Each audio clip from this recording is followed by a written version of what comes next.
పాకిస్తాన్ పరిస్థితి గతంలో ఎప్పుడూ లేనంత ఘోరంగా తయారైంది. ప్రస్తుతం తీవ్రమైన ఆర్థిక సంక్షోభంలో కూరుకుపోయింది. దీనికి చాలా కారణాలు ఉన్నాయి. భారత్ నుంచి పాక్ విడిపోయినప్పటి నుంచి భారత్ ఆర్థిక ప్రగతిపై దృష్టి సారిస్తూ సూపర్ పవర్గా ఎదుగుతూ వచ్చింది.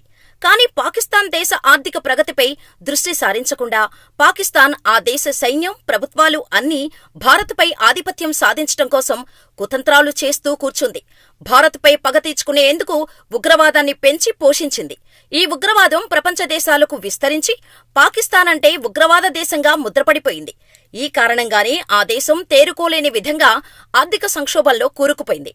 దూరదృష్టి లేని విధానాల ఫలితాన్ని ఇప్పుడు అనుభవిస్తోంది. నిజం చెప్పాలంటే ఒకప్పుడు పాకిస్తాన్ ఆర్థిక పరిస్థితి బాగానే ఉండేది. ప్రపంచ దేశాలతో పోటీ పడేంత గొప్ప స్థానంలో కాకపోయినా చెప్పుకోదగిన పొజిషన్ని మెయింటైన్ చేసేది. కానీ రాజకీయ అస్థిరత, ఆర్థిక సంక్షోభం పాకిస్తాన్ పరిస్థితిని అతలాకుతలం చేసేశాయి. దీంతో పాక్ స్థితి దయనీయంగా మారింది. తినడానికి తిండి లేక అక్కడి జనాలు విలవిలలాడుతున్నారు. యువతకు ఉద్యోగ అవకాశాలు పూర్తిగా నీరుగారిపోయాయి. దీంతో చేసేదేమీ లేక పాక్ దేశస్థులు పొట్టకూటి కోసం విదేశాల బాటపట్టారు. కానీ విదేశాల్లోనూ నిరాశే ఎదురవటంతో మరో మార్గం లేక భిక్షాటనే తమ వృత్తిగా మార్చుకుంటున్నారు. ఆ దేశంలో భిక్షాటన అనేది ఒక పెద్ద వ్యాపారంగా మారింది. పెద్ద చిన్న నగరాలు అనే తేడా లేకుండా అక్కడి ప్రజలు భిక్షం అనే బిజినెస్ ని సాగిస్తున్నారు. సరే, ఇదంతా వారి దేశ పరిస్థితుల వల్ల చేస్తున్నారు అనుకుంటే పాక్ ఇతర దేశాలకు బిచ్చగాళ్లను ఎగుమతి చేస్తుంది. విదేశాల్లో అరెస్టు అవుతున్న బిచ్చగాళ్లలో ఏకంగా 90% మంది పాకిస్తానీలే ఉన్నట్టు వెల్లడైంది. అంతేకాదు, జేబు దొంగల్లోనూ అత్యధికంగా పాకిస్తానీలే ఉన్నారంటే పాక్ పరిస్థితి ఎలా ఉందో ఒక్కసారి ఆలోచించండి. ఈ విషయాన్ని స్వయంగా పాక్ ప్రభుత్వమే ప్రకటించింది. సౌదీ అరేబియా, ఇరాన్, ఇరాక్ వంటి దేశాలకు వెళ్లే పాక్ ప్రజలు అక్కడ భిక్షాటన చేస్తున్నారు. బిచ్చమెత్తుకోవడం కోసమే పర్యాటక వీసాలతో పాకులోని చాలా మంది ప్రజలు సౌదీ అరేబియా దేశాలకు వెళ్తున్నారని ఇతర దేశాల నుంచి పెద్ద సంఖ్యలో ఫిర్యాదులు వస్తుండటంతో పాక్ ఈ విషయాన్ని ఒప్పుకుంది కూడా. పాక్ ప్రభుత్వమే గుట్టుచప్పుడు కాకుండా బిచ్చగాళ్లను విదేశాలకు పంపి బెగ్గింగ్ చేయిస్తుందనే వాదనలు ఉన్నాయి. దేశం ప్రస్తుతం గడ్డు పరిస్థితిలో ఉండటంతో ఈ గడ్డుకాలం నుంచి గట్టెక్కేందుకు బెగ్గింగ్ ను వాడుకుంటోందని అనేవారు ఉన్నారు. తమ దేశం నుంచి ఇతర దేశాలకు బిచ్చగాళ్లను పంపి అక్కడ సంపాదించిన సొమ్మును సొంత దేశంలో పెట్టుబడి పెట్టేలా ప్లాన్ చేస్తోందట పాకిస్తాన్. పైకి మాత్రం తామే బిచ్చగాళ్లను ఇతర దేశాలకు వెళ్లకుండా కట్టడి చేస్తున్నట్టు చెప్పుకుంటోంది. 2000 మందికి పైగా బిచ్చగాళ్ల పాస్పోర్టులను 7 ఏళ్ల పాటు బ్లాక్ చేయాలని పాక్ ప్రభుత్వం నిర్ణయం తీసుకున్నట్టు చెబుతోంది. అంతేకాదు, బిచ్చగాళ్లను విదేశాలకు పంపే ఏజెంట్ల పాస్పోర్టులను సైతం బ్లాక్ చేస్తుంది. అయితే ఈ బిచ్చగాళ్లు సంవత్సరానికి $42 బిలియన్ సంపాదిస్తున్నారు. ఇది పాకిస్తాన్ జీడీపీలో 12% కంటే ఎక్కువ అని అక్కడి అధికారులు చెబుతున్నారు.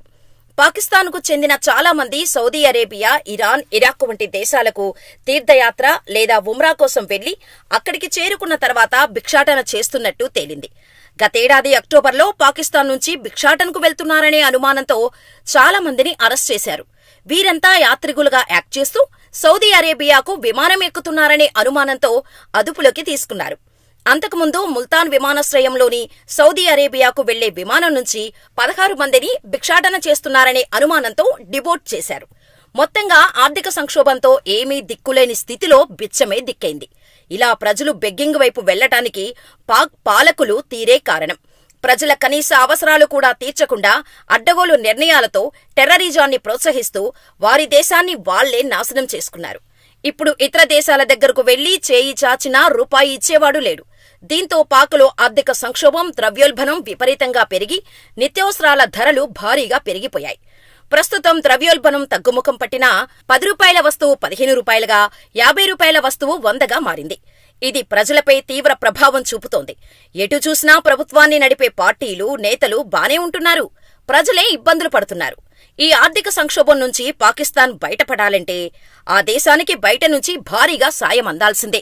మమ్మల్ని ఆదుకోండి అని కోరుతూ అంతర్జాతీయ ద్రవ్యనిధి సంస్థకు పాక్ విజ్ఞప్తులు పంపించింది. ఎంఐఎఫ్ బృందం పాకులో పర్యటించి సంక్షోభంలో అల్లాడుతున్న పాకిస్తాన్కు అదనపు ఆదాయాన్ని సమకూర్చేందుకు అంతర్జాతీయ ద్రవ్యనిధి పలు సూచనలు చేసింది. పన్నులు పెంచటంతో పాటు పన్ను స్లాబ్లను తగ్గించటం, మినహాయింపునకు స్వస్తి పలకటం తదితర చర్యలు చేపట్టాలని సిఫార్సు చేసింది. అయినప్పటికీ ప్రయోజనం లేకుండా పోయింది. పరిస్థితి బాగున్నప్పుడు ప్రజల గురించి, పిల్లల విద్యా, ఉపాధి అవకాశాల గురించి ఆలోచించకుండా, అంతర్గత సమస్యలను పట్టించుకోకుండా ఇటు భారత్ను, అటు ఆఫ్ఘనిస్తాన్ను గెలుక్కుంటూ పోయారు. దీంతో ఇప్పుడు పాక్ సాయం చేసే నాథుడే లేడు. పాకులో జరుగుతున్న ఈ నయా బిజినెస్ పై మీ అభిప్రాయాలను మాకు కామెంట్స్ రూపంలో తెలియచేయండి.